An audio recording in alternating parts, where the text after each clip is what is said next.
Hello student, आज हम लोग डिस्कस करेंगे फार्मास्यूटिकल केमिस्ट्री के यूनिट 3 का। उसमें हम लोग पढ़ेंगे इनऑर्गेनिक केमिस्ट्री के बारे में। यूनिट 3 में हमारा टॉपिक है इनऑर्गेनिक फार्मास्यूटिकल्स। इनऑर्गेनिक फार्मास्यूटिकल्स क्या होते हैं, उन सब चीजों के बारे में आज हम लोग डिस्कस करेंगे। सबसे पहले इस पर बात करते हैं हम लोग इनऑर्गेनिक फार्मास्यूटिकल्स क्या होते हैं। इनऑर्गेनिक फार्मास्यूटिकल्स ऐसे प्रिपरेशन होते हैं जिनमें कार्बन और हाइड्रोजन का जो बॉन्ड होता है वो उपलब्ध नहीं होता है। It is chemical compound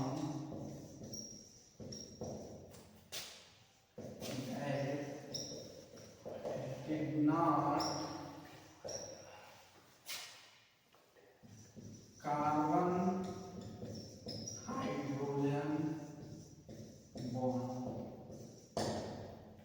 pharmaceutical inorganic pharmaceuticals ऐसे केमिकल कंपाउंड होते हैं जिनमें कार्बन हाइड्रोजन का बॉन्ड नहीं होता है। ऐसे सब्सटेंस को हम इनऑर्गेनिक फार्मास्यूटिकल्स बोलते हैं। अब आता है pharmaceutical preparation of inorganic compounds. Inorganic compounds में कौन कौन से फार्मास्यूटिकल फार्मूलेशन होते हैं उनके बारे में बात करेंगे। सबसे पहले हम लोग हमारे सिलेबस में दिया हुआ है 3-4 टॉपिक दिए हुए हैं। केमिस्ट्री दिया हुआ है,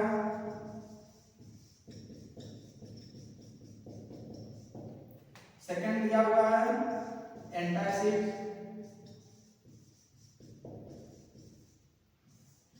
थर्ड है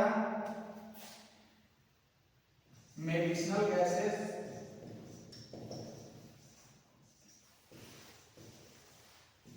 फोर्थ वन है डेंटल प्रोडक्ट्स।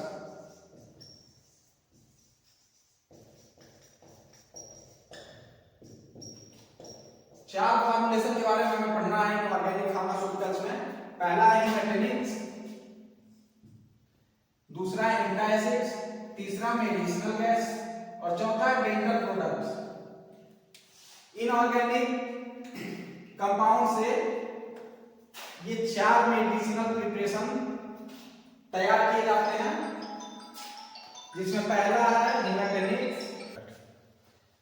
सबसे पहले हम लोग बात करेंगे हेमेटेनिक्स क्या होते हैं। तो हेमेटेनिक्स ऐसे इनऑर्गेनिक प्रिपरेशन होते हैं, फार्मूलेशन होते हैं जो हमारे ब्लड लेवल को इंक्रीज करने का काम करते हैं।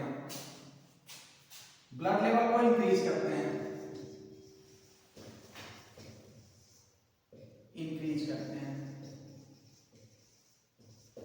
मतलब ब्लड को बढ़ाने का काम करते हैं।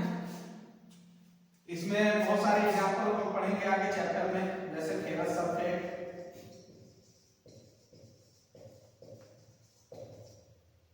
Folic acid,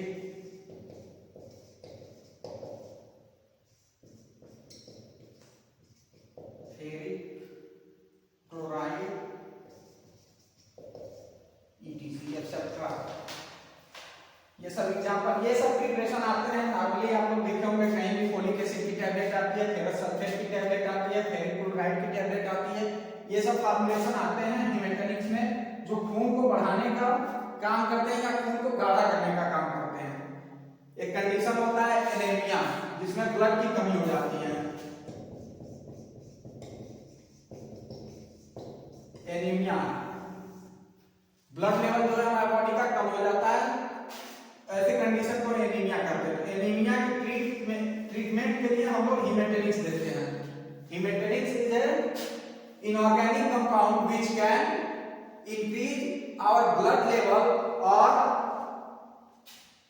which can maintain our blood to normal level. ऐसे सब्सटेंस को हम हेमेटेनिक्स बोलते हैं। इसमें 3 एग्जांपल दिए, अभी बाद में हम लोग डिटेल में पढ़ेंगे तो उसके बारे में और बताया जाएगा कैसे प्रिपरेशन होते हैं, क्या होता है। नेक्स्ट हम लोग पढ़ेंगे क्या है एंटासिड, क्या होते हैं।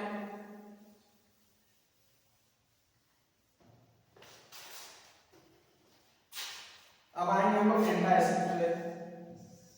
एंटासिड ऐसे इनऑर्गेनिक सब्सटेंस होते हैं जो हमारे पेट को ठंडक पहुंचाते हैं या गैस को कम करते हैं, एसिडिटी को कम करते हैं, ऐसे सब्सटेंस एंटासिड कहलाते हैं।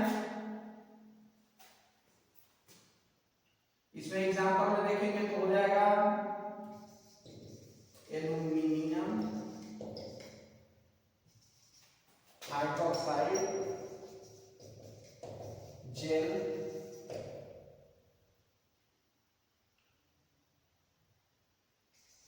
पोटेशियम हाइड्रोक्साइड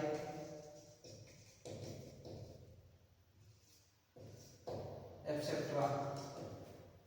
एंटासिड ऐसे सब्सटेंस होते हैं जो पेट के गैस से रिलीफ दिलाते हैं, गैस को कम करते हैं, एसिडिटी को कम करते हैं। ऐसे सब्सटेंस को एंटासिड्स कहते हैं। ये इनऑर्गेनिक फॉर्मुलेशन होते हैं। इनके फॉर्मुलेशन में aluminium hydroxide gel, potassium hydroxide etcetera और भी चीजें आती हैं प्रिपरेशन में जो इनऑर्गेनिक तरीके से बनाई जाती हैं और इनको गैस रिलीफ में देते हैं, गैस से रिलीफ के लिए। नेक्स्ट आता है medicinal gases. Medicinal gas inorganic ऐसे कौन कौन से हैं जो मेडिसिन भी हम लोग यूज करते हैं। ऐसे गैस के बारे में इसमें आ जाएगा carbon dioxide,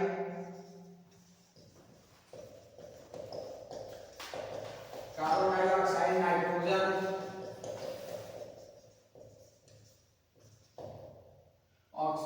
etcetera.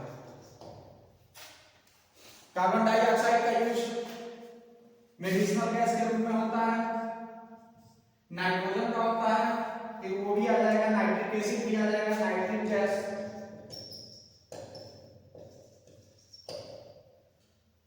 Nitric gas फंसाने का काम आता है। नेक्स्ट आता है कार्बन डाइऑक्साइड। कार्बन डाइऑक्साइड का भी मेडिसिनली बहुत यूज है।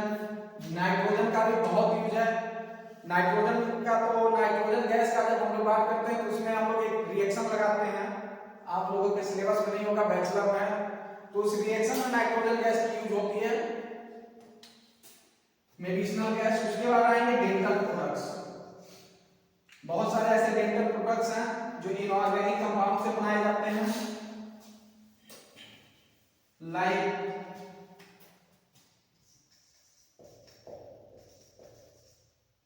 कैल्शियम कार्बोनेट,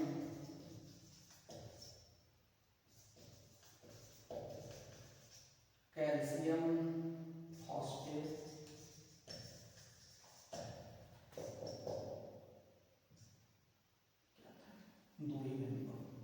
दो ही एक्सेट्रा।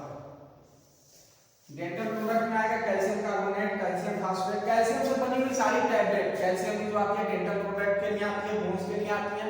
ये जो कैल्शियम कार्बोनेट है इसका मेनली यूज डेंटल में होता है, जब दांत कमजोर होते हैं हमारे या दांतों की सर्जरी और जो करानी होती है उस टाइम भी देते हैं। ये चार प्रिपरेशन आती है हमारी, हेमेटोनिक्स, एंटासिड, मेडिसिनल गैस और डेंटल प्रोडक्ट्स। इसके बाद हम इसकी बात करेंगे, इसको बनने के बाद फॉर्मुलेशन हो गया, बात आएगी फिर स्टोरेज कंडीशन। इसको हम कैसे रखेंगे, कहाँ रखेंगे, धूप से बचाना है, छांव में रखना है, फ्रीजर में रखना है, इन सब चीजों के बारे में फिर बात करेंगे।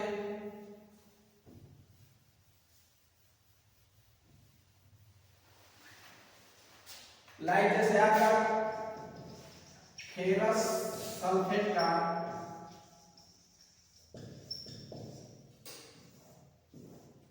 आयरन की गोलियां कभी भी देखिए कि आयरन की जो टैबलेट आती है वो अंबर कलर के रैपर में आती है, नॉर्मली नहीं आती है, क्योंकि ये जो फेरस सल्फेट होते हैं ये सनलाइट से रिएक्शन करते हैं।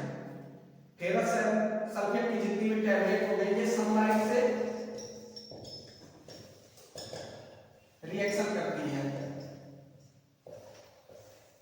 तो रिएक्शन करने के बाद वो क्या है कि जितने भी हैं अपने डिकम्पोज होने लगते हैं टैबलेट, इसलिए इनको अंबर कलर के रैपर में हम लोग पैक करके भेजते हैं। ऐसे ही इनका टेम्परेचर कितना रखना है, स्टोरेज का टेम्परेचर हो गया, इन सब चीजों को देख के स्टोरेज कंडीशन एक निर्धारित अपने फार्माकोपिया में उसके अनुसार रखा जाता है, नहीं तो वो सब फिर सारी मेडिसिन खराब होने लगती है। लास्ट आते हैं uses of inorganic formulation. Uses चार ही था, चार हमने बता दिया। पहला था हेमेटोनिक्स, नेक्स्ट था एंटासिड्स, उसके बाद था डेंटल, उसके बाद था मेडिसिनल गैस,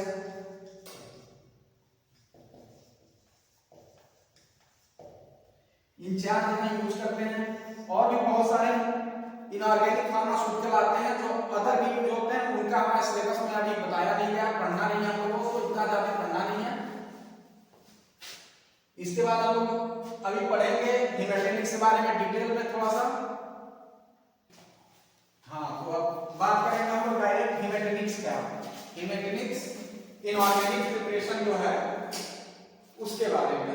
सबसे पहले हेमेटेनिक्स क्या होते हैं, तो haematinics are agents that help in the formation of blood while increasing haemoglobin levels and red blood cell production. Haematinics are the agents that helps in the formation of blood, formation of blood, help क्या कर रहा है blood के formation में, किसके द्वारा, by increasing haemoglobin level, जो haemoglobin level है उसको इंक्रीज करके, and red blood cell production को बढ़ा के ये मेंटेन करते हैं हमारे ब्लड लेवल को। They are primarily used in the treatment of anemia। पहले जो बता रहे थे हम, एनीमिया एक कंडीशन होता है, डिजीज होता है जिसमें ब्लड की कमी हो जाती है बॉडी में, तो उस ब्लड की कमी को पूरा करने के लिए हम हेमेटेनिक्स नामक फार्मास्यूटिकल प्रिपरेशन जो इनऑर्गेनिक फॉर्म में होता है उसको देते हैं एनीमिया के ट्रीटमेंट में। अब इसमें हो गया हीमोग्लोबिन, जब हम लोग एनाटॉमी एंड फिजियोलॉजी पढ़ेंगे तो हीमोग्लोबिन, रेड ब्लड सेल और वहां की एनीमिया, ये सब चीजें डिटेल में पढ़ेंगे एनाटॉमी एंड फिजियोलॉजी में। तो अभी बस इतना समझना है। तो हेमेटेनिक्स ऐसे एजेंट्स होते हैं, ऐसे इनऑर्गेनिक प्रिपरेशन होते हैं जो हमारे ब्लड लेवल को बढ़ाते हैं। नेक्स्ट आप बात करेंगे इसका फार्मास्यूटिकल प्रिपरेशंस ऑफ हेमेटेनिक्स। तो haematinics mainly consist of iron, folic acid, vitamin B12 and sometimes other minerals like copper and vitamin C। Mostly इसका क्या होता है, मेनली आयरन और फोलिक एसिड। बहुत जगह आयरन की टैबलेट आती है, फेरस सल्फेट से फोलिक एसिड की भी आती है, फोलिक करके टैबलेट का नाम हमको पता नहीं है, और उसके साथ कंबाइन होता है विटामिन B12। ठीक है। नेक्स्ट इसमें क्या है, कभी कभी इसमें अदर भी मिनरल्स मिक्स करके बनाए जाते हैं टैबलेट, कॉपर होता है, विटामिन C होता है, ये सब भी हेल्प करते हैं, उतना तो नहीं लेकिन बहुत कम। विटामिन C को मोस्टली दिया जाता है इम्यून सिस्टम को बूस्ट करने के लिए, कॉपर एंड विटामिन C। अब बात करेंगे हम लोग फार्मास्यूटिकल इसका प्रिपरेशन होता है, तो प्रिपरेशन के बारे में हम डायरेक्टली हम बात करेंगे क्या क्या प्रिपरेशन है। हाँ, तो जो भी है फार्मास्यूटिकल प्रिपरेशन इसका फर्स्ट आएगा ओरल फार्मुलेशन। ओरल जो हम ओरली लेते हैं, मुंह के रास्ते लेते हैं, ओरल फार्मुलेशन में आएगा टैबलेट्स एंड कैप्सूल्स। इसमें फेरस सल्फेट का टैबलेट, फेरस फ्यूरेट का, फेरस ग्लूकोनेट का, कार्बोनिल आयरन का कैप्सूल आता है, और एक कॉम्बिनेशन में भी टैबलेट आते हैं iron plus folic acid plus vitamin B12 का, एक कॉम्बिनेशन में आता है, ये टैबलेट होते हैं। नेक्स्ट आ जाएगा सिरप एंड सस्पेंशन। दूसरे नंबर पे सिरप एंड सस्पेंशन, जो भी ओरली ये भी होता है।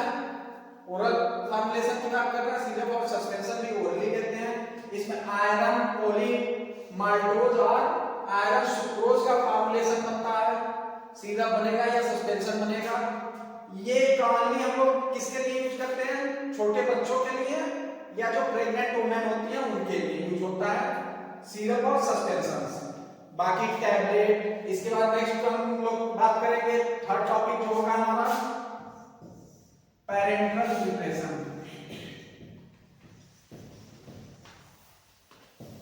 पेरेंटल प्रिपरेशन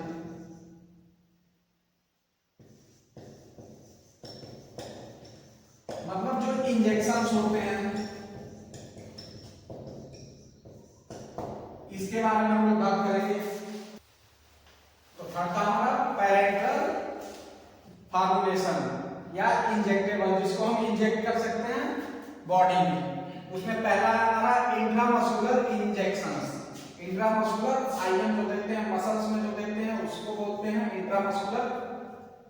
ऐसे इंजेक्शन जो मसल्स में लगते हैं, जो बैक पे हमारा लगता है, आर्म में लगता है, उसमें दो टाइप के प्रिपरेशन है, आयरन डेक्सट्रान और आयरन सॉर्बिटॉल। दो प्रिपरेशन, इनका हम केमिकल रिएक्शन भी देखेंगे, अभी इसका मार्केट प्रिपरेशन पढ़ेंगे तो जितने भी बताए हैं टैबलेट में भी, सिरप सस्पेंशन में भी, फिर पैरेंटल में भी हम लोग इसका केमिकल प्रिपरेशन भी देखेंगे, क्या केमिकल से मिलके बन रहा है, आयरन का किससे रिएक्शन करा के फिर बनाया जा रहा है उसको। इसमें दूसरा फिर आता है intravenous injections and infusions. Intravenous मतलब जो वेन्स में लगती है, नसों में लगती है इंजेक्शंस। इन्फ्यूजन वो हो गया जो हम बॉडी में बोतल जो चढ़ता है उसको इन्फ्यूजन बोलते हैं, उसके हिसाब से जो जा रहा है वो इन्फ्यूजन में आते हैं। इंट्रावेनस में दो हैं, iron sucrose, ferric carbon carboxyl maltose, और इन्फ्यूजन में आता है ये आयरन डेक्सट्रॉन कॉम्प्लेक्स। ये हो गए हमारे तीन टाइप के इसके प्रिपरेशन हीमेटिक्स के। इसके बाद इसका हम लोग मार्केट प्रिपरेशन देखेंगे। अब यूनिट मार्केट प्रिपरेशन जो है हम यूनिट 3 के पार्ट 2 में पढ़ेंगे, ठीक है। अभी इतना जितना पढ़ाया गया है उसमें कोई क्वेरी हो, कोई क्वेश्चन हो, जो भी कुछ रिलेटेड पूछना हो इस टॉपिक से आप बताएं कमेंट में हमें। लाइक करें हमारे चैनल को, वीडियो को, चैनल को सब्सक्राइब करें और शेयर भी करें। तब तक के लिए धन्यवाद।